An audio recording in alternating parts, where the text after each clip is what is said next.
Hi అండి, welcome to my channel. నేను మీ శ్రావణి.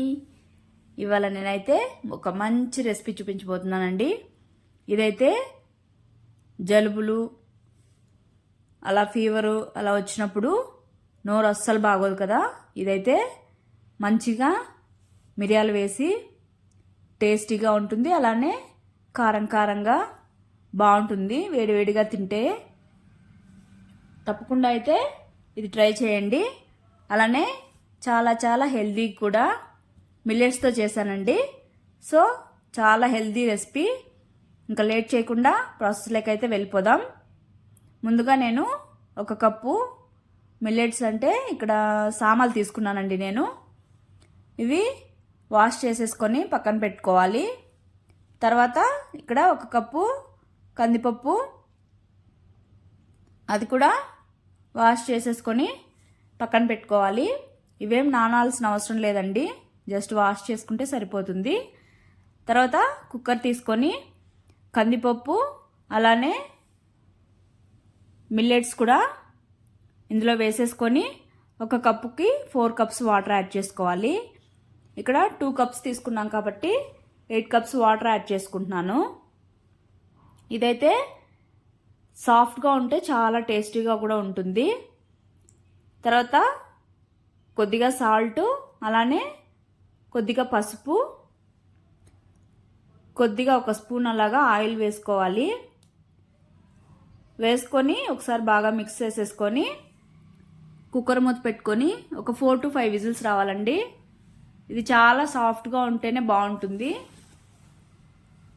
తర్వాత ఇక్కడ మీడియం ఫ్లేమ్లో కుక్ చేసుకుంటే సరిపోతుంది. ఇక్కడ విజిల్స్ అయితే వచ్చేసాయండి. తర్వాత స్టవ్ ఆపేసి ఈ స్టీమ్ అంతా వెళ్ళిపోనివ్వాలి.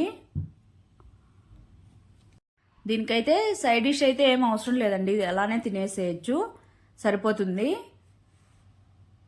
తర్వాత ఇక్కడ స్టీమ్ వెళ్ళిపోయింది కదా, ఇక్కడ ఓపెన్ చేసి మంచిగా ఇవి మిక్స్ చేసుకుంటూ, అంటే స్మాష్ చేసినట్టుగా మిక్స్ చేసుకోవాలి. తర్వాత చూడండి, ఇక్కడైతే సాఫ్ట్గా, చాలా సాఫ్ట్గా కుక్ అయిపోయింది.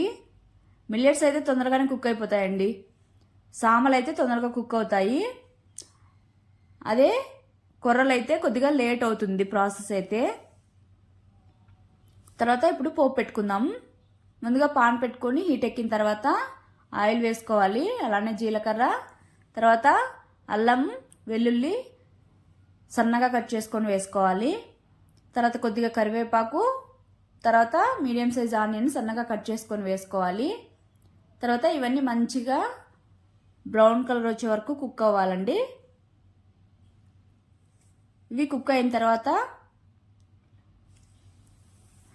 స్టవ్ లో ఫ్లేమ్లో పెట్టుకొని ఇప్పుడు మనము మిక్స్ చేసి పెట్టుకున్నాం కదా, అది మొత్తం ఇందులో వేసేసుకోవాలి. పోపులో వేసేసుకొని ఒకవేళ మీకు అంటే కన్సిస్టెన్సీ కొద్దిగా థిక్గా అనిపిస్తే కొద్దిగా వాటర్ కూడా యాడ్ చేసుకోవచ్చు, ఏం పర్లేదు.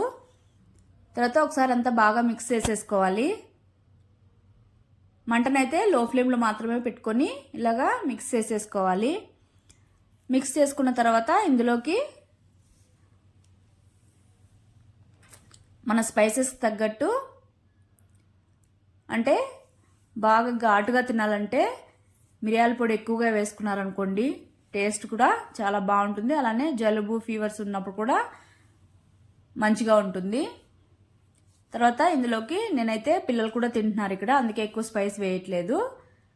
ఒక 1/2 స్పూన్ వేయించిన జీలకర్ర పొడి, అలానే 1/2 స్పూను మిరియాల పొడి, 1/2 స్పూన్ ధనియాల పొడి, అలాగే 1/2 స్పూను చిల్లీ పొడి వేసుకొని అన్నీ మంచిగా మిక్స్ చేసేసుకోవాలి. ఒకసారి బాగా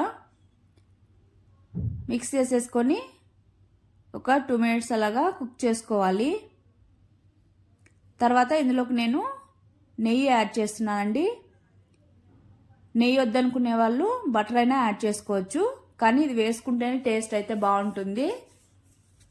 తర్వాత కొద్దిగా టేస్ట్ బ్యాలెన్స్ చేయడానికి చింతపండు గుజ్జు అయితే వేసుకున్నాను.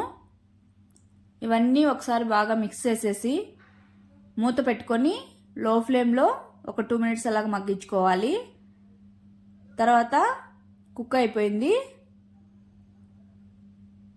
పైన కొద్దిగా కొత్తిమీరతో గార్నిష్ చేసేసుకొని మూత పెట్టుకొని కుక్ చేసుకోవడమే. ఇదైతే వేడివేడిగా సర్వ్ చేసుకుంటే టేస్ట్ అయితే చాలా బాగుంటుంది. అలానే డైట్ ఫాలో అవుతారు కదండి, వాళ్ళైతే ఇది తప్పకుండా ట్రై చేయండి. 1 పాట్ రెసిపీ, అలానే ఈజీగా అయిపోతుంది, హెల్దీ కూడా. పిల్లలు కూడా చాలా చాలా ఇష్టంగా తిన్నారండి మా పిల్లలైతే. ఇంకేంటండి, ఆలస్యం చేయకుండా వెళ్ళి ట్రై చేసేసి మీకు ఎలా వచ్చిందో కామెంట్ చేయండి. Okay, bye. Thank you for watching. Please do subscribe my channel.